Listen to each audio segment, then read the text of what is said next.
I grew up in Los Angeles in the 70s, and I remember being a kid and having a fantasy of what if there was a store, seriously, that you could walk into and you could ask to see any movie that you wanted. It just seemed like the most fantastic dream imaginable. Then I caught a glimpse of you in the psychotronic room, and I thought I was gonna lose my mind. Wanna tell you everything I know. Wanna bring you home and watch some evenings unfold.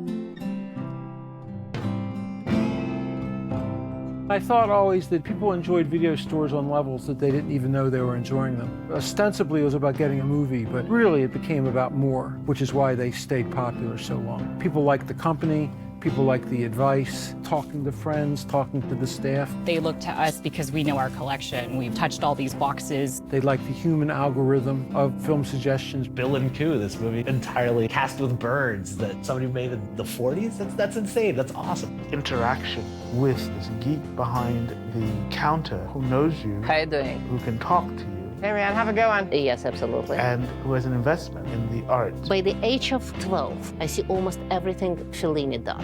I'm not big on like British period pieces, and I can't stand superhero movies. If either one were cast with birds, though, I would change my tune right away. You get respect from the people on the other side, because even if they make 30 times your salary, you know more about movies than they do, and what they want at that moment is a good movie. So there was always that. When video shops first came out, it kind of put midnight movies out of business, because now you can have your own midnight movie at home. You don't have to go to a theater and watch it. I mean, you can smoke pot at home. Cruising down the aisle, seem to go for miles. Gonna rent the movie at the video store. Check out all the titles, need to check my vitals. I get so damn excited for the video store. Dear God, I love this place. I'd like to work here someday. Be the guy that everyone knows, and then one day, hopefully, be a girlfriend. Coming to work every day and hanging out and picking out movies to show on the TVs in the background and watching people's reactions. Driller killer? Working with you guys was the first time I worked with people that shared my taste in anything, really. You are surrounded by a culture that respects and loves film. That's really important to me. It was a wonderful community place. People would run into their neighbor, engage in a conversation. They would say, "What did you see this? Did you see that?" And, "Oh my God, this was fantastic." They would bring their kids. We always had that one friend whose mom didn't care that you rented Faces of Death. That's how I grew up seeing movies. And their kids, instead of being just playing video games, I mean, they'll be browsing, and cover art is fantastic. It was always fun to just watch movies at home with the family. It was like a bonding thing. Now, it's just different. It's kind of just taking away that essence of a good time, a rare moment. Video stores had of the people curation. They'd have like staff picks, or they'd organize them in a certain way. A lot of art forms don't have that. I go into video stores frequently and see if I have a section, and I generally don't, which really pisses me off. I think you have to either have a certain amount of films, or you have to be a guy, or Jane Campion. I think I'm not cool enough. What I want to do is I want to unite people with film and with each other. Video stores are important to your own development as an artist, because I think when you're watching good films, you're also an artist. When I was 15, I would go to the video store and go, I'm gonna watch every Sam Raimi movie. And then, okay, Coppola. And you would work your way through the directors. I was always fascinated by the director. I've always thought cinema was the dialogue between the screen and the audience. Thank you very much. And that conversation that continues afterwards. He got the gun to the woman's head. And he's like, you make one move, I'll kill her. And then the guy shoots the woman. And Sam Fuller, I'm like, that guy doesn't give a fuck. People like to share their passion. I know they got more seasons in England. Midsummer Murders, they already done 2 seasons after he left. It will be available, but God knows. You're very welcome. What is lost is that gathering place with others. That's what it looked like inside. That's part of it. You'll see 1,000 commercials shot here and movies up the kazoo.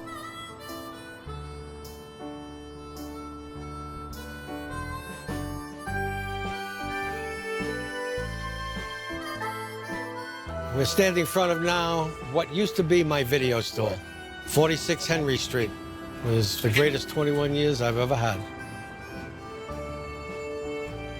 Shit, I can't believe this guy. Oh my goodness, look at you. What do you got in there? How are you? Oh, wow, how you been? Terrific. They would have lots of stuff that you couldn't get at, the regular places. So, It's also a hangout. Yeah, with a hangout too, right. It's like when you have one of the potbelly stoves down out west and everybody sat around. I don't like to think about it, not being here anymore. It was one of my favorite places in the neighborhood. Oh, we miss you over there. I miss everybody here. I'm trying to think, like, where do I go and ask advice? Or someone else's opinion. Where do I say, what do you recommend? Where do you get to know strangers in that way? I can't seem to think of any. Hey, how's it going? Just returning? Thank you. Yeah, how's it going? Sometimes we get a good day. It's mostly during the evening, but like during the day, there's not a lot of people. I remember going to video stores when I was like super young. I mean, once they started to like die away when I was like 12 probably.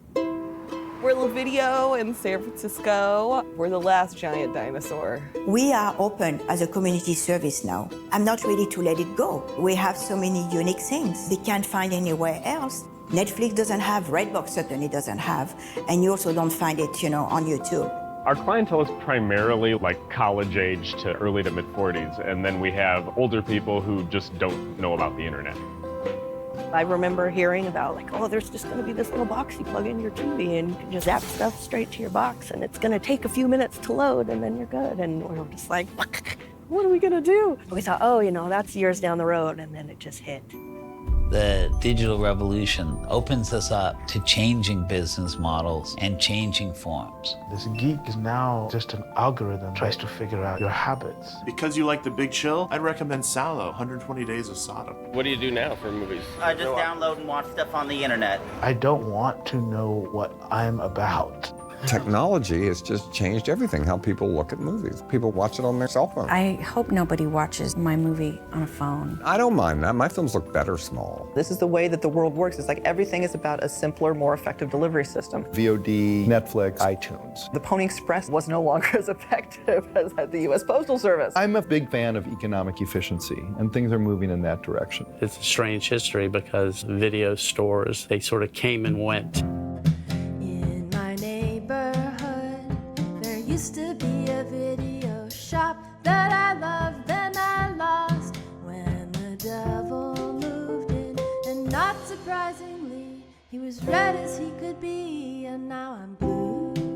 Please, dear God, make plain to see why you let them take what heaven is to me, then replacing with giant armies of these stupid off-red vending machine type thing. Redboxes are synonymous with video rentals. Oh, let's run to Redbox. You just watch it, take it back the next day. I mean, it's still cool to watch movies. There's nothing worse than being in the grocery store and waiting behind the guy who's no idea what he wants to pick, and he's gonna be there for 20 minutes to go through every fucking title, and you're like, just pick Fast and Furious. We all know you're gonna pick Fast and Furious. Just pick Fast and Furious and get out. If you're a person who takes art and film seriously, video stores are critical. And without them, I do believe you'll be stunted intellectually because you're not having this dialogue with time and with objects in space. It's gone. That's an incredible loss. You lose hope. The idea that anything small and wonderful and not financially lucrative can continue to exist. These places are bastions or outposts for a library of culture. This is the one thing I'm good at, is knowing where things are in a movie store.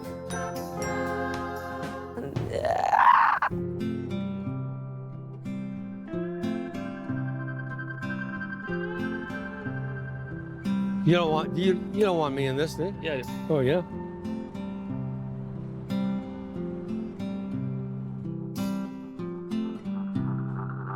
And I'll let out one last cry.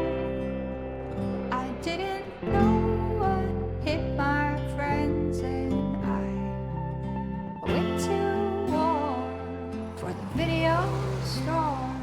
Now I blink another beat goes by. Breathe another beat goes by. Weep another day goes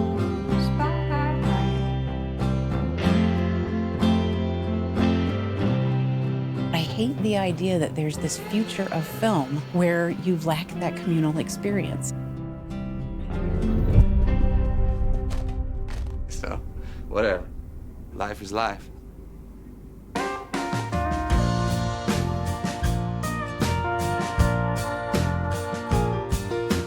Times I get to reminiscing about my yonder days, little digging, fishing, and going with my granddad to that blockbuster store. We'd rent a pile of VHS tapes, we'd watch them 3 times and take them back on Sunday, and then right there we'd rent a dozen more.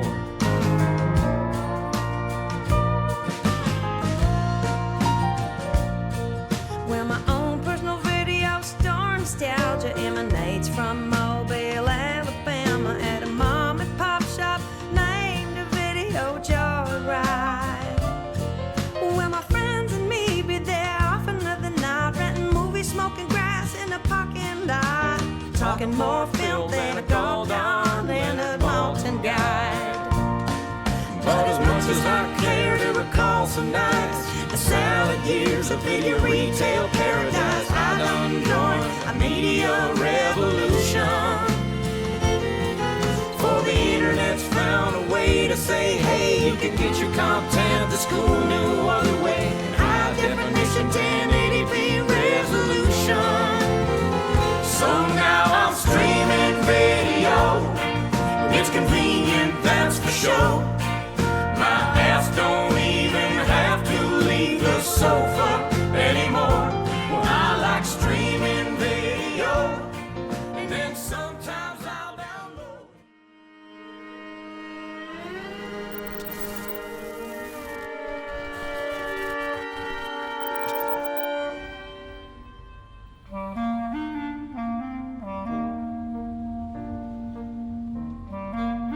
There's a movie, The Face with Two Left Feet. It is incredible. It's Italian, because the Italians know how to do the exploitation films the best. Stars a dude that looks just like John Travolta. He's pretty much like wearing glasses, like the librarian, like pulling off the glasses and letting down the hair. It's like, whoa, he's hot, John Travolta. And he looks exactly like John Travolta, but it's not Travolta. And the whole plot of the movie is they've realized that he can look like Travolta, and if they can just teach him to dance, he'll be able to get the chicks. and it is so good. It's really good.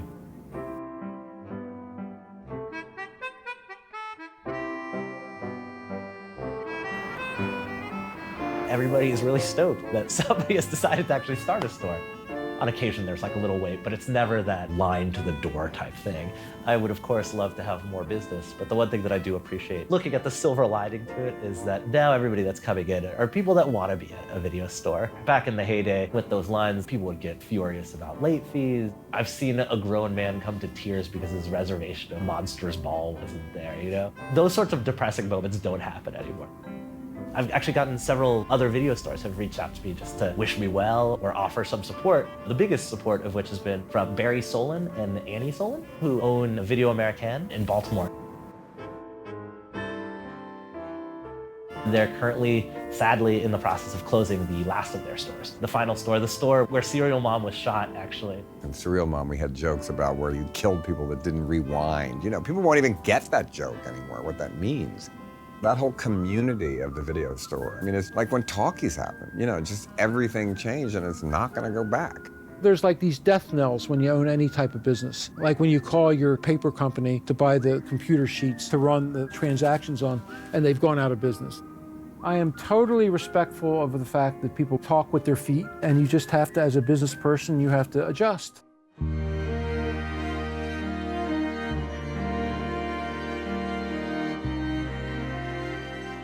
25 years in the making. There's a lot of movies here. I do consider them my little babies. We like to look at it as films are going to a good home. That section's been hit a little bit. Hard, yeah. I love every one of them, and almost everyone. Maybe not some of the bad kids movies. My wife has superb film taste. I love Agnes Varda. Gleaners and I is one of my absolutely favorite films. It's like the perfect essay. I'm not the artiest guy around. I'm a verbal person, and I like sharp verbal pictures. Some Like It Hot, The Producers, Local Hero, Melvin and Howard, The Bank Dick. I can quote whole segments out of The Bank Dick. Don't be a luddy-duddy, don't be a moon calf, don't be a jabbernow, you're not those, are you? I love W.C. Fields. The video store phenomenon is a marker in a progression that's been changing the way we experience film as a culture. I worked at strip malls in New Jersey during the late 80s at the era of like a lot of VHS stores kind of popping up. A lot of them were money laundering setups for a lot of syndicates. It was a cash business. There weren't things that needed to get made or disappear or destroyed. Like you could just say that you'd rented out another 182 tapes and you actually had it $2 each and washed $360 worth of gambling money or drug money or whatever it was that they were doing. How about that? The video store is a cover. These VHS stores had a motivation to like buy more stock of tapes than what they could reasonably support for that community. Like there weren't that many people that were, you know, trying to watch every Ken Russell VHS tape, but they would order them all just to kind of keep having more things to pretend were getting rented. So it was a weird ability to catch up on all the films you might have like read about in a book or seen a still frame from, but like weren't likely to ever get projected in your part of Willingboro, New Jersey, Mount Holly, New Jersey. Growing up, I used to just read movie magazines, or I go to the library and check out books and stuff and read and dream about half these films. Oh, I'll never get to see this, I'll never get to see this, and then video comes along. I used to think maybe one day I'll be an actor and then I'll be in a movie, and then the movie will be in the Leonard Maltin Film and Video Guide.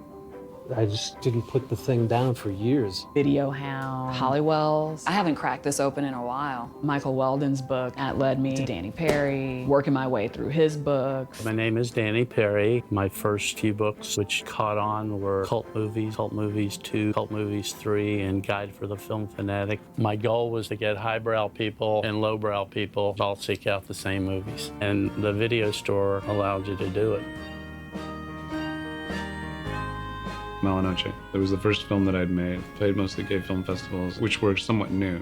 Other than that, it didn't really find distribution, so Walt Curtis, who the film is based on his diary, he would dub copies and bring them to Trilogy and Movie Madness and sell them for like $10 or something like that. And I would say, Walt, you're getting ripped off because they'll rent it for $2 and they'll rent it like a bunch of times. But he was out of the trunk of his car getting Malinoche seen by Portlanders. I started working at a video store in 1988, American Family Video in Portland, Oregon. Video was a ground-up revolution. The public made video popular. You'd have the poster up, Roadhouse, out on Tuesday, whatever date, right? I saw this flurry of activity, all these people running around. In this amazing video store is a collection of more than 30,000 titles. The video stores in the 80s were so popular. I remember standing in line for really a long time. People would show up before the store would open, waiting to get Roadhouse. I'm not making this up. It seems so archaic now. It had become the routine of the whole country. What's fascinating about the whole thing is the entire video store transaction was based on customer dissatisfaction. In the beginning days, you never got the movie you wanted. You'd rent something because you were there, then you'd get up to the counter, you'd buy overpriced candy, and you always had a late fee. Yet, we built $1 billion business. Blockbusters in Hollywood would do everything they can to put little guys out of business. They had stores all over the country. That marginalized the independent video store. Something like 10,000 mom and pops went out of business when the big chains bloomed, right? We kept plugging and plugging, and we've done it with service. I mean, really, it really is service. It's knowing people when you come in the door, I'm gonna say, hey, how you doing? I'm gonna give you a second, and then I'm gonna say, what can I help you find? Not, can I help you find anything, because your answer will be no. What are some other open-ended conversation starters? Let's talk about engaging the customer. I think we should show our customers that we're really fun and cool people to be around, you know? Accidentally rented Boys Don't Cry on Valentine's Day with my girlfriend from Hollywood Video. Do you have any recommendations? What are you in the mood for? What's a gay and lesbian title that you have here? Like, I just sort of blindly went with their recommendation, and that's what they gave us. It was horrible. Thanks. The movie is beautiful, but it was the worst movie to recommend to a lesbian couple on Valentine's Day. Hollywood Video. We get what you want. Blockbuster. They were started by people in the private sanitation business, and you have to extrapolate from that.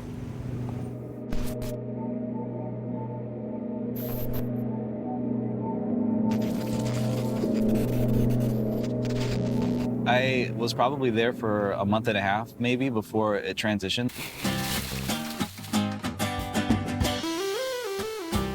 We got 3 days to turn First Stop Video into a blockbuster. I remember taking all the unrated and NC-17 movies off the shelves. Oh, I remember that too. Blockbuster was family friendly, so we weren't allowed to have anything that resembled porn. Henry and June? Henry, you're out of here? June too. They would deliberately choose their location to be very near a local video store. Welcome to Blockbuster Video. They would set their prices very low. They would run that local video store out of business, and then they would raise their prices back up because they could. They were getting sweetheart deals with the studios. They had these Blockbuster exclusives. We would just cut off the Blockbuster logo and put on our shelves anyway. That was definitely a scarlet letter of shame I had to carry around working for Blockbuster. They were a shitty corporation. Kids came across our desk one day. Somebody returned it to Blockbuster. It wasn't our video. We couldn't carry kids. We all passed it around just to watch it before returning it, so they probably had ridiculous late fees. Poison? You're poison to our shelves. We ultimately had to release Poison in an unrated version that would not appear at Blockbuster, and then an R-rated version that could. In 1988, Hollywood Video started here in Portland, Oregon. That grew into this small regional chain throughout the Pacific Northwest. These stores were electric. Back in the early 90s, the Hollywood Video Store was the Apple Store today. Store managers were not managers, they were directors. We had assistant directors who were assistant managers and cast members. And within 2 years, Hollywood was everywhere. They were opening a store a day, literally. When you came into Hollywood, it was a premiere night. There was excitement in there. It all starts when a customer walks in the door. Need any help? It was like the Hollywood experience. You walk in with a red carpet rolled out. The movie shelves were full, 72 televisions. The average store had 1,400 linear feet of neon. I hated Hollywood and Blockbuster. The cook, the thief, his wife and his lover, all 5 of you out of here. Wow, what a difference.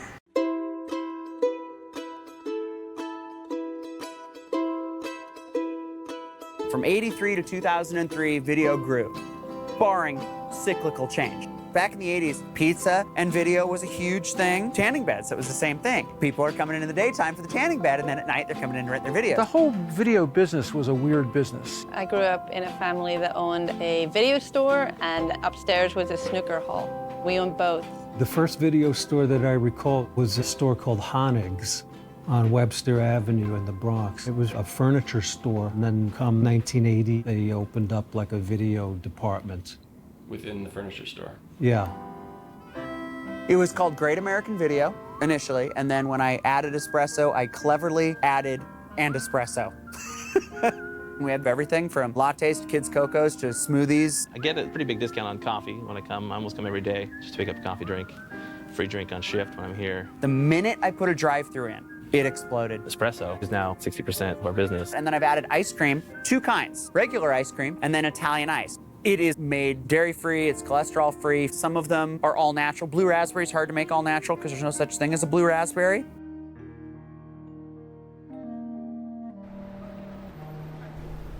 Same building, one half is video store, one half is a gym. I mean, I guess it works, you know, if you're stopping off on your way home and you get a workout in and get your video. We had to sell gym memberships and rent movies at the same time. Part of your job as video store employee was to keep an eye out for people looking to potentially check out the gym. It was very strange to see a beardy, skinny guy sell people protein powder. And offer them the tanning bed and whatnot. There were packages of tans, like you'd have to like upsell people. So this is the gym. It's 24 hours. I don't work the graveyard shift. That's intense. There's the yoga room. You had these diehard movie geeks coming in and neighborhood stoners and musicians and artists. And then you also had this high testosterone, upwardly fit crowd, which was a surreal dichotomy. Do you work out here? No, I don't. I don't know. I'm like the movie. I mean, I have a lot of like kind of creative pursuits. Bathroom and locker rooms over there. Like video kind of art, like weird, like abstract, like shapes and colors, like sets, like music. It's like kind of visual art stuff. And then like short films, and then I dabble in rap music. I also enjoy writing the rap and rapping it.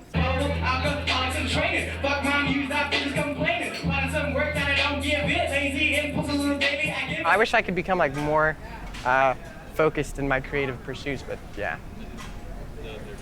Okay. No, I'm just to talk to them, yeah. Hey, how's it going? Sorry about that.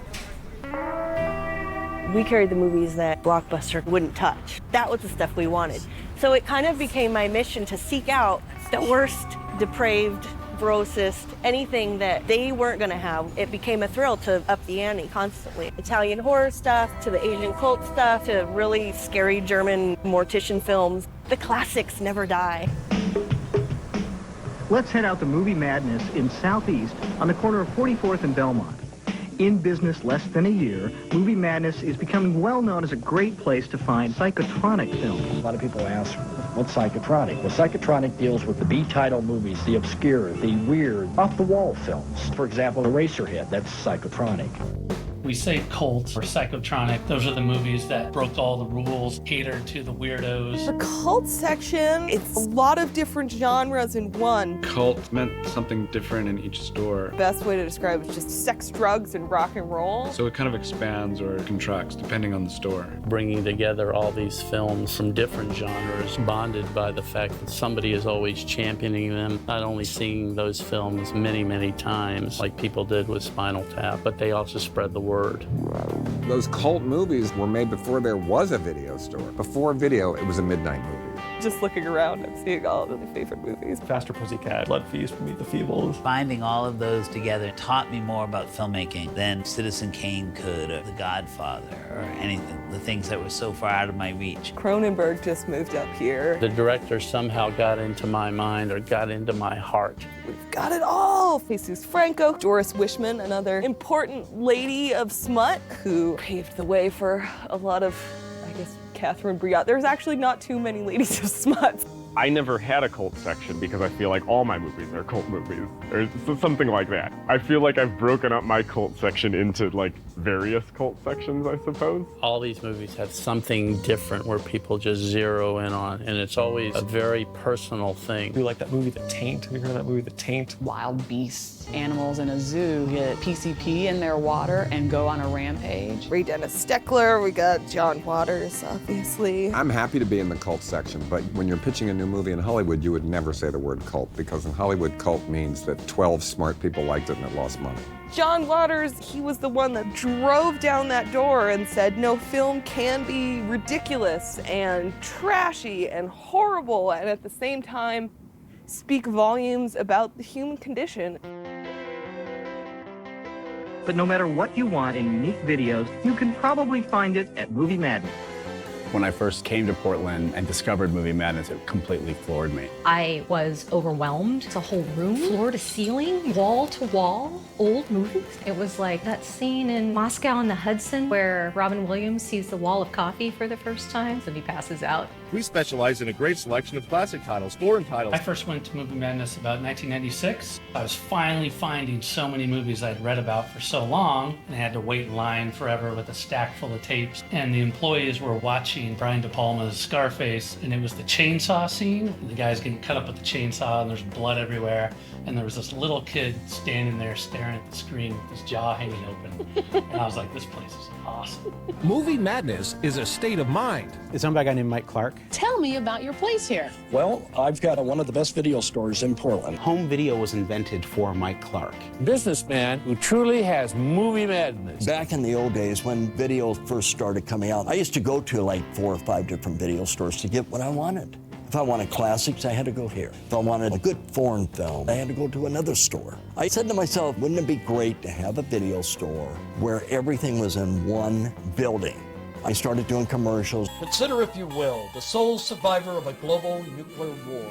This particular man has only one thing on his mind. Still here. It's part of Portland's social fabric. A store like that really makes a city. It gives it character. And to me, it's an institution.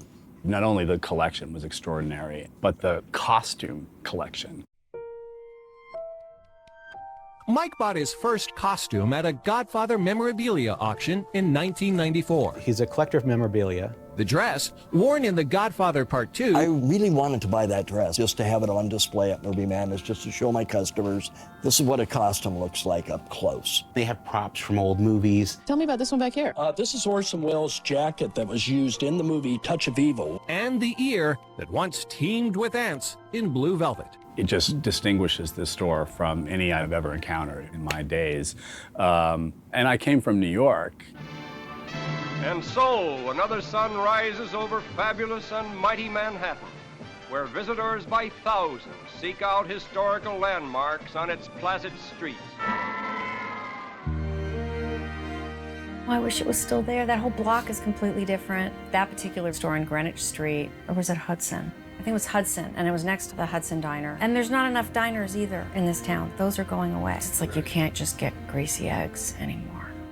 Kim's combined the best of everything. Huge selection and staff that are always recommending things. It was like a multi-level place that rented videos and sold records and had all kinds of characters hanging out all day long. Kim's is the gold standard in video store. It was where you could find things like Superstar, the Karen Carpenter story. Even more famously was Kim's and some of the shady dealings. I don't know how true this is, but all those DVDs that you see people selling in like Chinatown or in the subway said a lot of it was coming out of the back of Kim's, which wouldn't really surprise me all that much.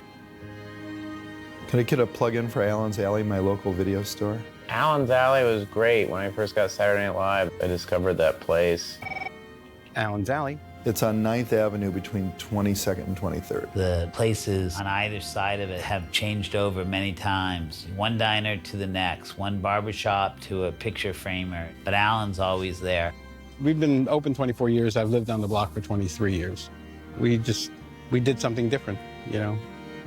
I've got 30,000 movies.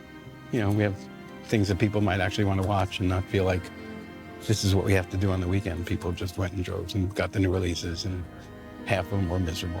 I would go in there and hang out. Alan would sit and talk to you about movies. I love British stuff. Michael Powell and Emma Pressburger are my favorites. I just love to wander through here. I come over here sometimes late at night and just watch TV. I think I might have watched all of 3 Godfathers in there once. I'm a big classic film fan, old sci-fi, horror, film noir, pre-code. You can just sit here and have the most fascinating conversations with this wild cross-section of New Yorkers. There's not anything that really replaces Alan saying, I saw this in the theater when I was 16. People who otherwise wouldn't have anything at all in common. Something really beautiful about that. Allen's Alley, I'll describe it by saying there are cats in that place. We've always had cats virtually from the beginning of the store. DJ's the third in the line of succession. People in the neighborhood come just to see him and sit with him and play with him and bring him tuna flakes. Jams, you like to see TJ the cat, right? Get some cookies from Alan? I'm a community health nurse, and what I grew to understand is that Alan serves this very pivotal role for many, many people in the community. It's like he went from just having a great video store to then doing a service to people. I work with a lot of homebound people on my job, and when I would overhear him sending one of his guys to somebody's apartment to connect their DVD player, or deliver movies, or spend an hour on the phone with someone who's just lonely, I realized that this was a very special place. My name is Kathy. I'm Katerina. I'm an owner of Video Gallery on 7th Avenue in Park Slope. We're still alive, which is surprising. Hey, how you doing? Thank you. I think it's a couple days. You can pay next time. Don't worry about it. Being Russian, being realistic, I totally understand it's not gonna last. So a couple of years ago, I decided to go back to college, got the license of substance abuse therapy and counseling. And it will be $1, sir. Still working with the people. Maybe troubled people, but people is a people. Need a receipt? Oh God, don't double park. No. We had Asians, blacks, Hispanics, Caucasians, and a lot of Jehovah's Witnesses. The Man from Snowy River. For some reason, every Jehovah's Witness in this city rented that movie. The average family here is 4 people, and I had 25,000 members. Every place I went, I would meet people that I knew. I was in Hawaii at a ceremony at night. It was dark, and the torches were burning, and you hear, and then you hear, Marty, Marty! You haven't changed. No. I've been given change since I was 5 years old because my parents had a corner grocery store. What I essentially do is somebody comes up, they put a quarter on the table, figuratively, and then I give them 3 to 5 minutes of good, loving squawking. He has a real need for contact with people. Like entertain people. I call it entertaining, but they might consider it the worst 5 minutes of their day. The specific question, because I always wander. So anyhow, I drifted. The thing about it, if I can digress, and feel free to cut this out, When the physical location that you would go into and see the cute employee that you wanted to go see if they were working on the Tuesday shift or not. I could always ask the ladies working there if my outfit was, matching, even if I wasn't going in to rent anything, I could just go in, and see the ladies. Bumping into people in the store or flirting with them over the consideration of one title or the other. Or talk to the person that was kind of excitingly not only steering you into films, but also wearing a button of a band that turned out to be interesting. There was something romantic about video stores also. People would meet cute in video stores.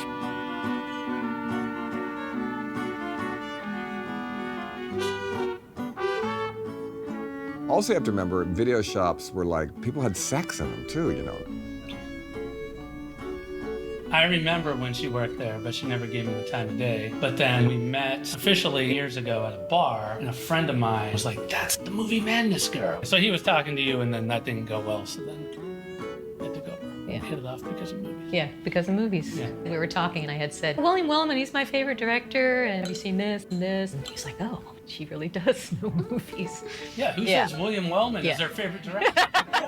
I lived on the Upper West Side, and there was a video store that looked like a movie theater. I don't remember the name of it, but it had a marquee and everything was really corny. That was my video store. At one point, the guy who worked there asked me out. He was kind of a creepy guy.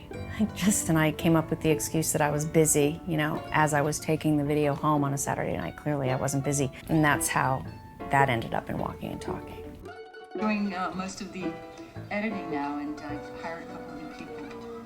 You're a writer, right? How's it going for you? Badly. I'm starting to think I should learn how to operate a forklift or something. Yeah, the video store guy from Walking and Talking, it just fit. Nicole captured something that I don't think that person in society had been articulated and represented in a film before that movie. What we don't have online is the passionate advocate in real time. The store itself was this weird, taste factory. I'd be playing music, and someone would come up and ask about that, be like, oh, cool, what is that? And we'd start talking about music, and that'd lead to talking about movies, and inevitably, I'd sort of lead them out into the aisle and grab something and be like, you have to see this. That person knows you because you go in all the time. He doesn't say, you're a woman aged 34 who's white and queer, you're gonna like this. He says, oh, you're Emma. And they just got in some weird new thing that you haven't heard of yet. All I recommended at Movie Madness were classic films. My favorite movies are the black and white dramas. All About Eve, Sunset Boulevard, Rebel Without a Cause, which is color. People begin to develop a relationship with your tastes. Watching a Tarkovsky film is like going to an art museum where you're going to have to sit still and look at art for the amount of time that Tarkovsky wants you to do that, and then only moving on when he says it's okay to move on. I think I received as many recommendations from customers, interesting directors or actors, strange experimental movies as I gave out as an employee. People asking about things I've never heard of. I get very excited about them, and then the next time I see them, I've seen the movie, and just that sort of dialogue. Still to this day, years later, I run into people on the street who are like, hey, it's the video guy. I graduated from college with a dual major in creative writing and philosophy, so naturally I ended up working at a video store. I work for minimum wage. My wife certainly, I think, has expressed interest in me not working here, but I get free movies. Always one of the reasons to work at a video store is to get the free movies. I would go home with a ton of videos. You're never supposed to take the new releases home, but I always took them home. It was a fun entry job for young people. Even if they didn't know much about movie, it was one way to introduce them to movies. I found a director, he's great. His name's Koryoshi Kudarhara. I don't know how to say it, but I was working at a bakery first, but I was just doing a super bad job, and I thought I was gonna get fired. It was taking me too long to learn. When you work here, you don't just work the register. You have to put the movies away, organize stuff. Shrink wrapping cost me a few brain cells, and I still have some photos in my hand shrink wrap. We had the huge ones for the laser discs, these huge shrink wrap poly bags. Somebody put one on their head at one point, shrunk it around their face. Fun times. Check out the selection, giving me erection. I'm gonna have a ball at the video store. A thousand all the clerks, only one of them's a jerk. They give good recommendations at the video store. A lot of stores seem to want to have that sort of snarky vibe. Immediately the guy behind the counter was like, yeah, John Woo basically just rips this movie off in every movie. Yeah, I read that as well. He's like, yeah, dude. So. You don't know who Bellatar is? Get out of my store. They have this attitude that you know nothing. I love that guy. That dude's douchiness is like a warm blanket for me. Why do you have to act like God, dude? You're a video clerk. Someone did not turn in every disc of Grey's Anatomy Season 2. I'm a pretty pleasant fellow, I'd like to say. I'm not going to brag too much, but usually I'm pretty nice. It was much more like, you haven't heard of Bellatar? Let me tell you this, you got to see this thing.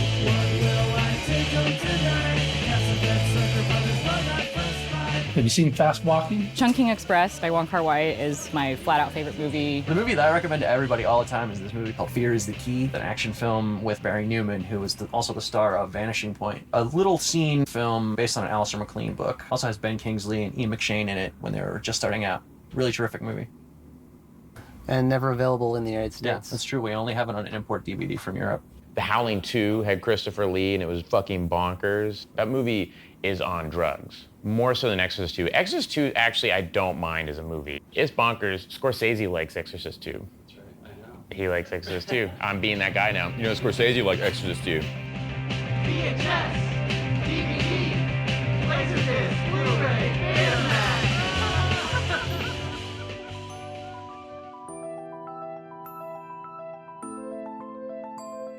People don't get together, it seems, as much as they used to.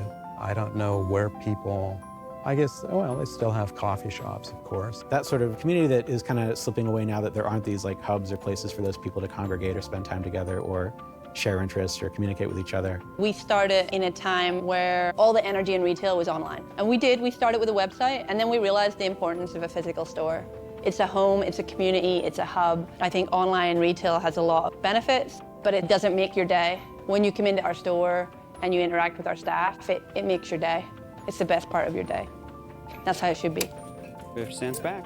Thank you very much. Thank you, sir. We do get to give people an experience. You do get to look at a box. You still have the option of talking to an actual human being. Out at the moment, I do have at least one coming back today. Would you want us to call you later if it comes in? When you brought something home, you made the commitment to watch it. There's the drive home or the walk home from the video store, like, I got a movie. Because I can't watch this immediately. I have to take it home. So I'm more patient.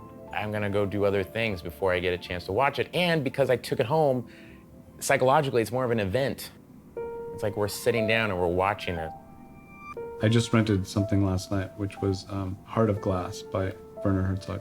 It was a VHS last night in Seaside at Universal Video. It's still operating just normally. People go in and rent videos and DVDs. Two guys running it are brothers. It's their 30th anniversary this week, and we asked if they had a party, and they said no, that they didn't even have an opening party when they started the store. We're not the party people, I guess.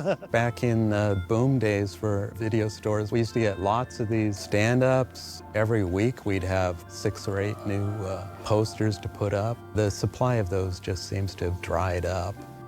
These days, video stores are just kind of an afterthought for the studios. All the aesthetics about a place like that, just the ability to kind of look at box art or the weird sunlight faded versions of what someone's sense of graphic design in 1986 was. Just seeing the sort of different styles of how not just the film itself, but the way that it's marketed or presented or put out graphically to the world is sort of interesting to trace. I think if you ask anyone who went to grindhouses in the Loop or in Times Square in the 70s and 80s, they can very specifically tell you what the smell of the carpet was like.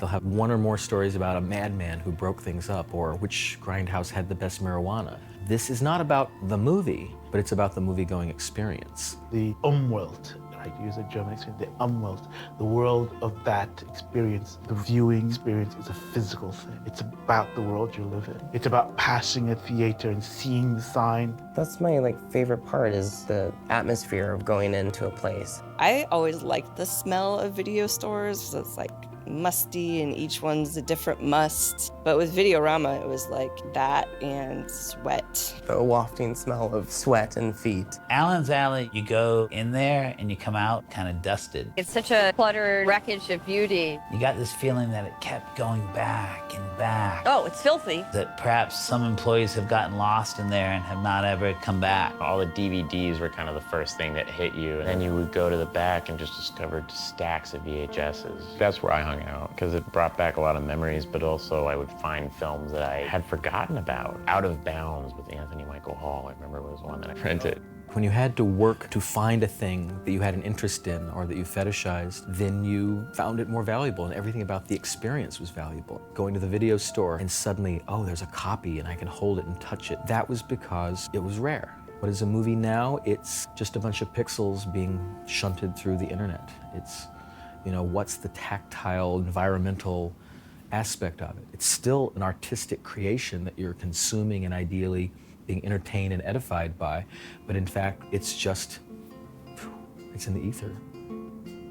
When I die and leave this earth, it won't take away my thirst for the cinema that's raised me from a child to who I am. I believe in God above, so when the darkness finally comes, I'll be hanging out at the video store again. There were probably a good 4 or 5 video stores in the city, and in the past 2 years, they've all gone out of business, besides us and Facets. Chicago's a huge city, and we have 2 video stores here. For whatever reason, we've been able to keep it going. I also DJ, so I use that as an excuse to, 1, collect records, but also 2, talk about the video store. Because anytime I DJ, I make sure that I can show movies and have business cards. And so do the other guys that work here. Helps out quite a bit. T-shirts celebrating some of our favorite actors. Basically just wanted to make a quick 1-syllable phrase for them. For Willem Dafoe, we have Foe, and for Charles Bronson, we have Braun. We actually got a photo of Willem Dafoe wearing the shirt. Kind of awesome.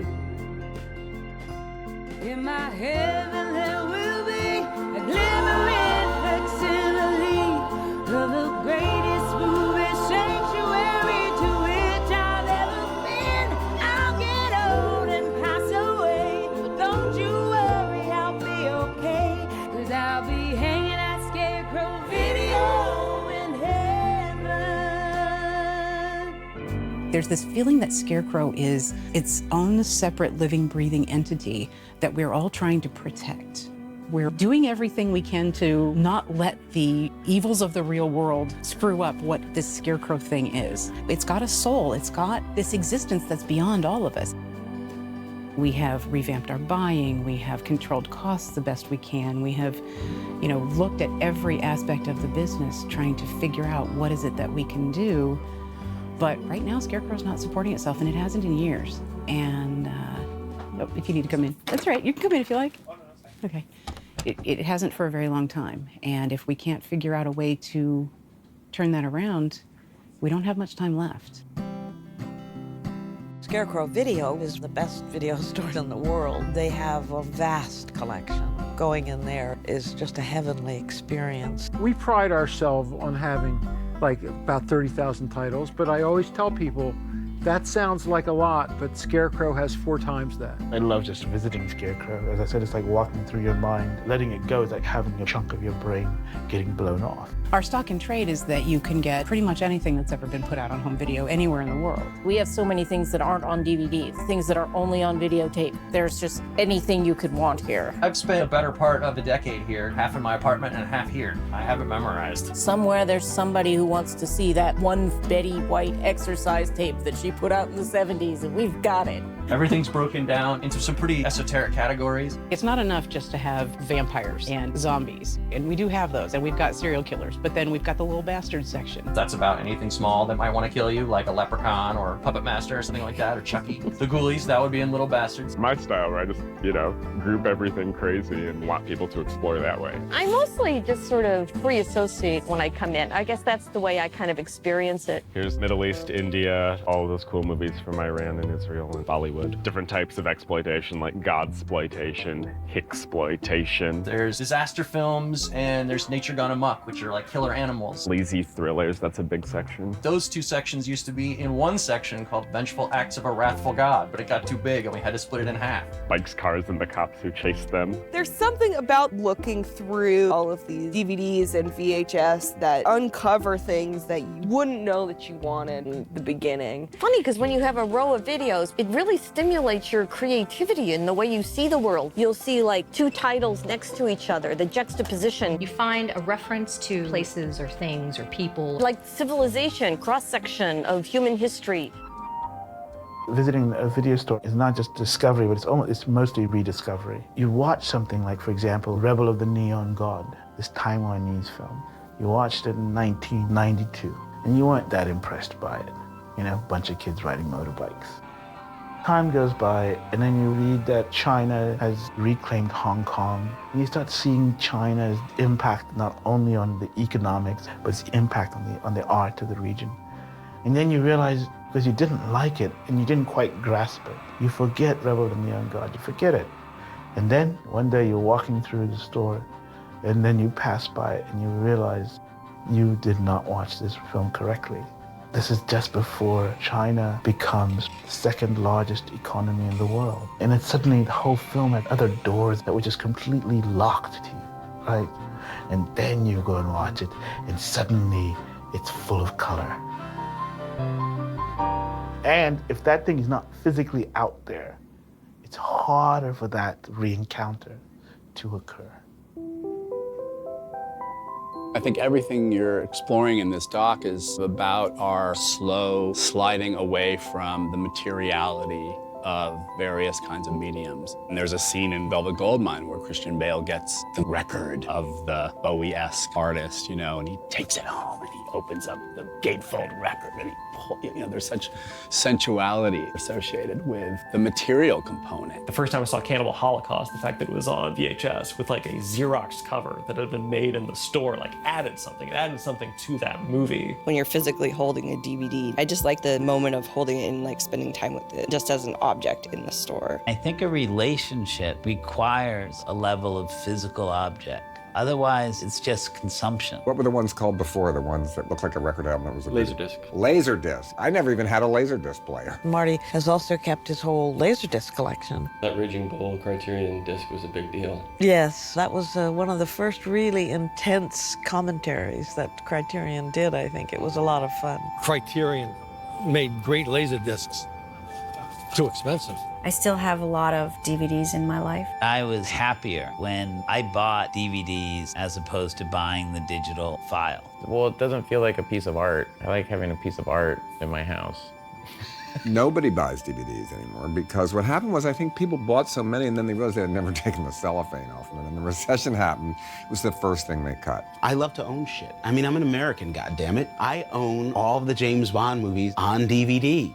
I have never watched a single one of them on DVD, but goddammit, I own them. We have a large VHS and DVD collection, but I wouldn't say we're collectors. But the reason I've never had a big collection is because Movie Madness has always been here. I've always lived within blocks of the store since I've lived in Portland, so I've never worried about buying stuff. Movie Madness, video and more. Movies to die for. Summer of 2016, business for Movie Madness was not doing well. And Mike said that he was looking to retire. He was really worried that he was going to have to close the place down, and he wanted to know if we wanted to buy it. And so we talked it over that night, and then Chantel came up with the idea of why isn't it just brought under the Hollywood's nonprofit? But that's probably the only way to keep a video store alive now is make it a nonprofit. Yeah. So because that's what Scarecrow did. It's become part of my visits to Seattle. I was horrified last time I was there to hear that they might go out of business. That would be terrible. All of these things are gems to somebody. You look around this room and there are titles in here that if we don't preserve them, they will just disappear. While I'm still here of this earth, I think I'll move on up north to visit my one and only physical media wonderland. Gonna go there every day. My dear sweet scarecrow's here to stay. I think it's absolutely wonderful, and I'm so glad that the people responded to their request for help. I'm just hanging out at the video store again.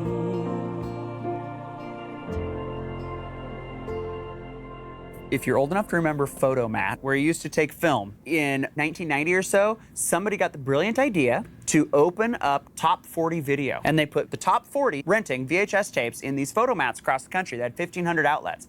Collapsed in 6 months and went bankrupt because the consumer then said, 40 videos? Really? There's no selection. I'm not going to go there. Nothing. Fast forward 20 years, Top 40 Video is a Redbox machine.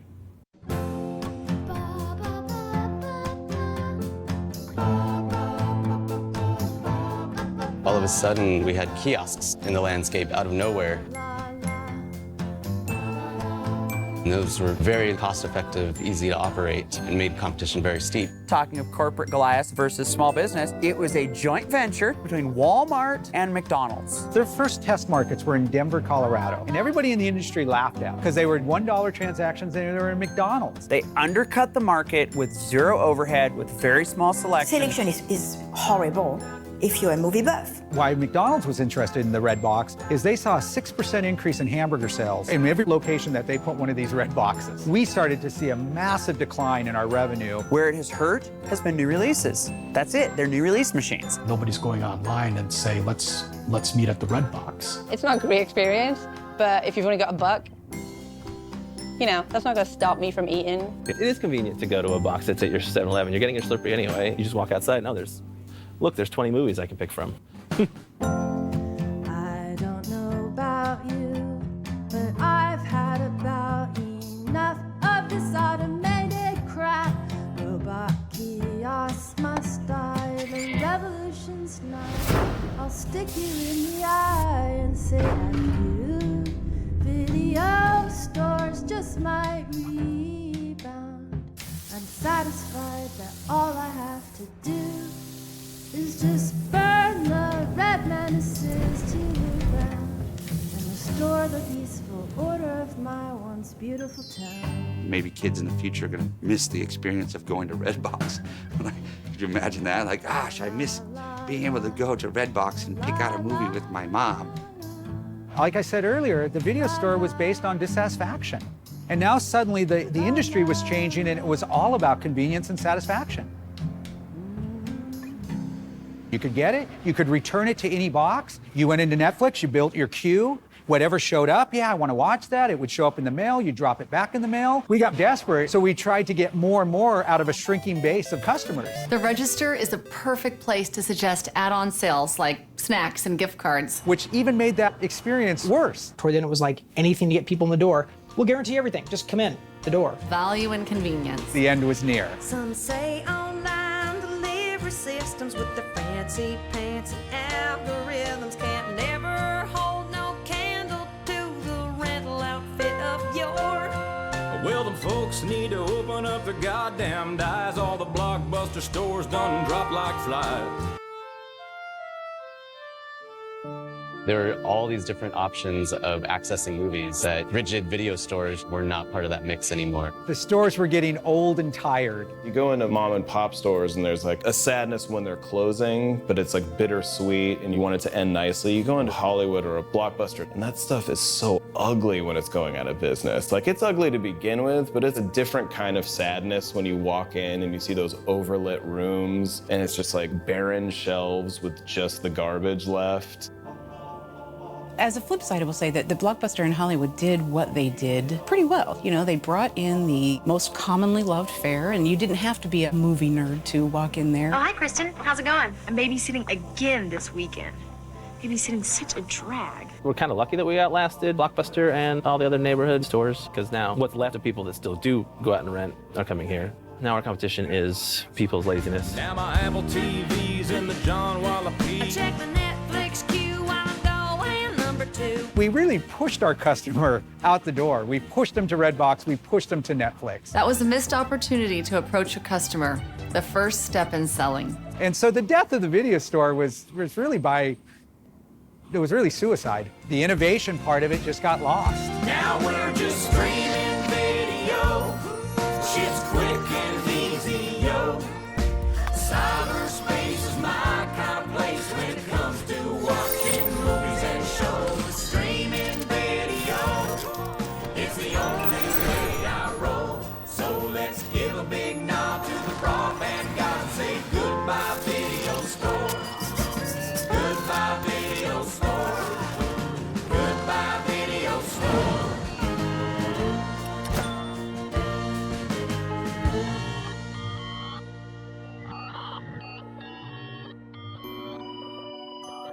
On Star Trek, they had that machine that made the food instantly. That's what Americans want.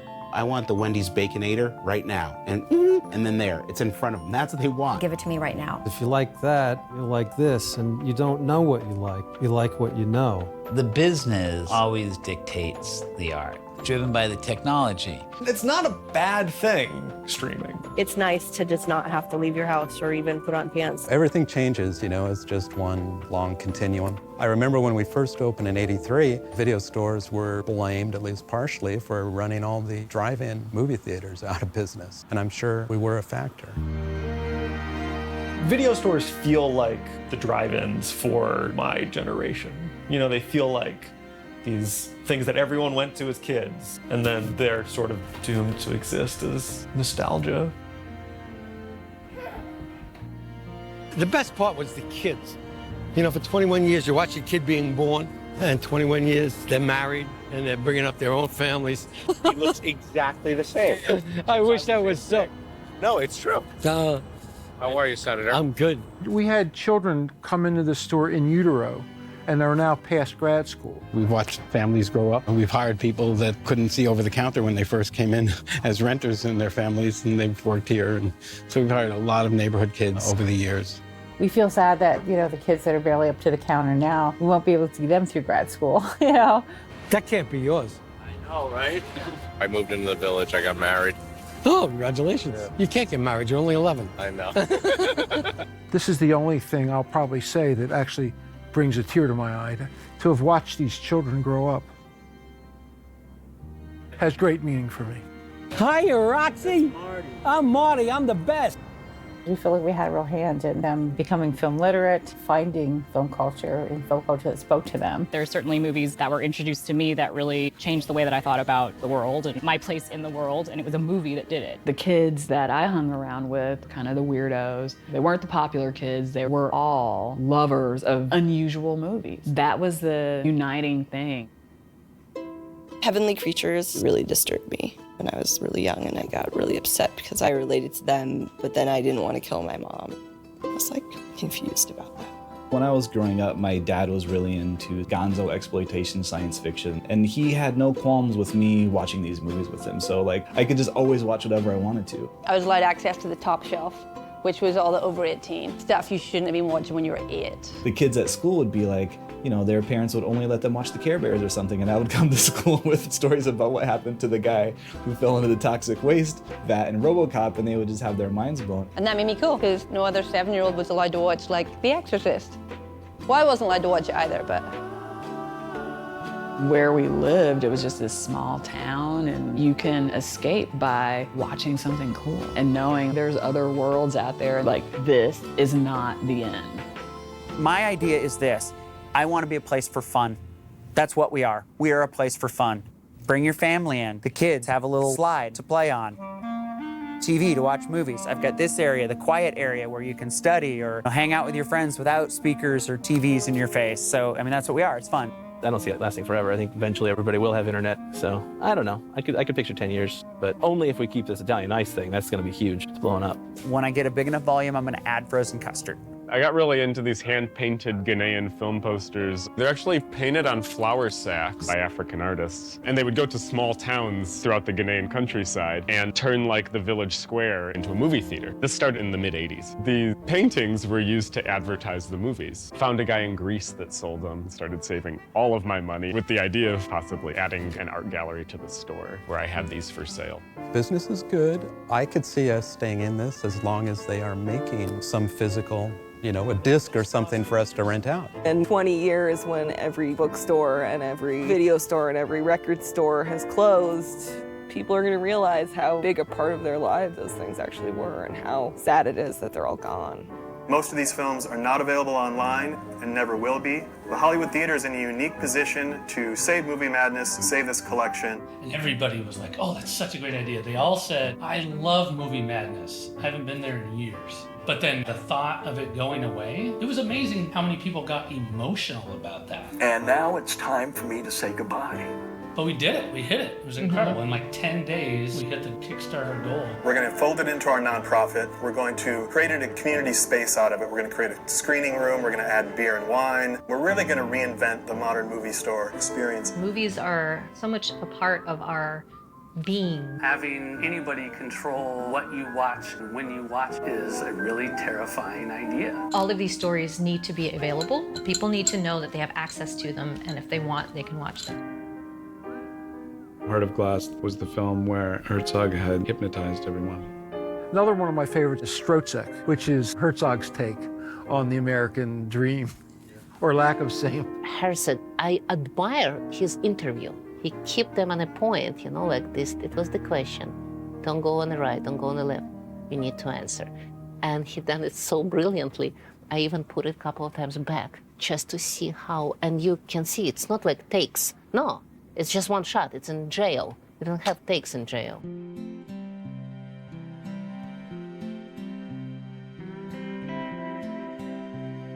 And tomorrow, there's hope and sorrow. Might have known there'd come a price for all the years of everything so nice. I'm gonna stay up late tonight, dreaming of time when you and I watched the long goodbye. Great to see you. God nice to see you too. How time flies. Yep, God bless you. It's good to see you, Marty. Yeah, Very you good too. to see you. Great thing about New York is that some places just used to always be around and you could always rely on the comfort of like a place like the video store or just like the Catcher in the Rye where it goes into the Natural History Museum and things are always the same. No matter how many years go by, the only thing that has changed is you.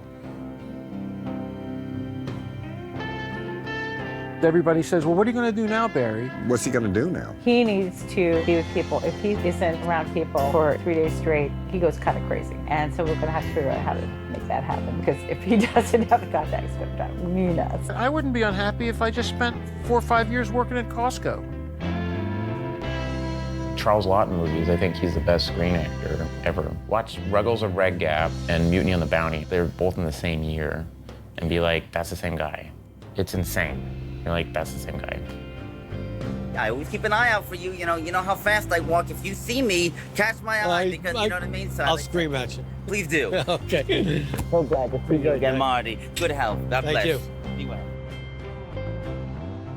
People don't walk in here so they can walk away empty-handed. They want their next entertainment experience.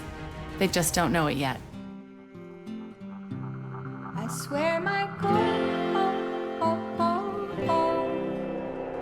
is to be known as your partner in this life, doing the same thing every night.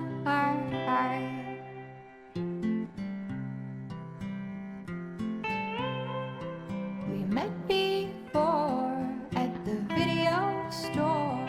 Now I blink, another beat goes by.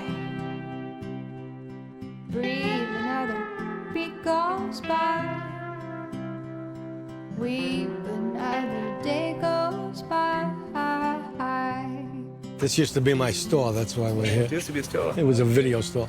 All right.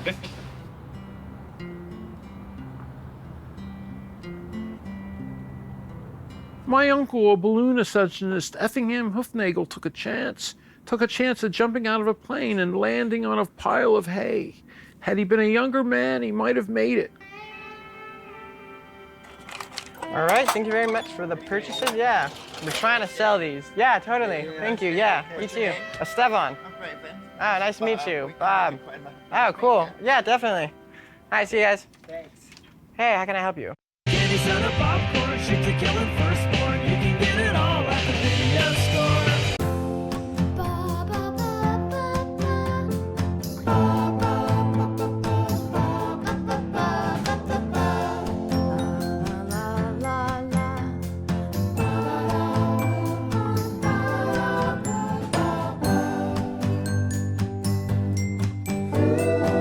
With A Dirty Shame, I lost the appeal to an NC-17, so I had to do an R-rated version for airplanes and Walmart and Blockbuster. It's called A Dirty Shame, the neuter version. It's the worst movie. I always joke if you were having a birthday party for children and want to show a movie about sex addicts, this is the movie for you, because it's so juvenile and so stupid and not fun. I'll go into a store and take several of my movies. I'll take enough set and, cover a few other movies with mine. Did I admit that? As an insomniac, the closest thing to getting a good night's sleep is going to bed knowing I've got the James Bond movies on DVD. So where are you heading? Portland. Me too. I got a store down there, Movie Madness. One thing we're noticing is that these costumes are much smaller than you'd anticipate. Yeah, well, a lot of the actors are a lot smaller than what we anticipate, too. When we look at them on the screen, they look gigantic.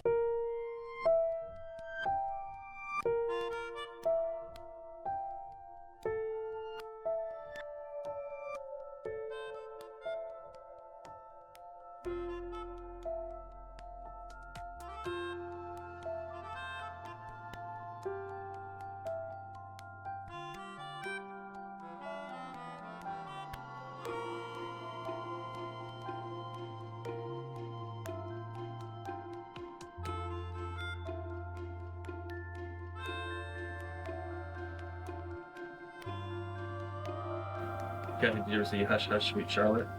Twice. The first VHS movie I see in Moscow was Once Upon a Time in America.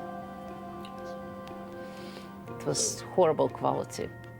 I loved everything about it. I loved the font. I loved that rating system, like 2.5 stars, 3 stars. Then you got your 4-star movies. Then you have your movies that just bomb. And it says bomb in all capital letters. Bomb.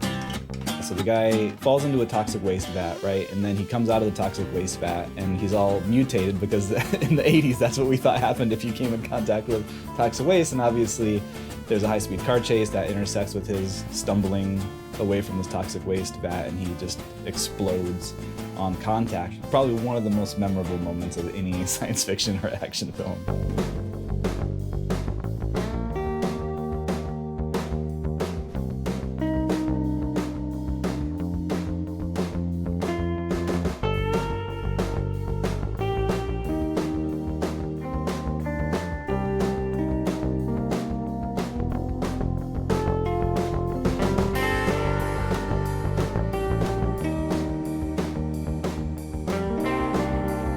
Rewind or Die.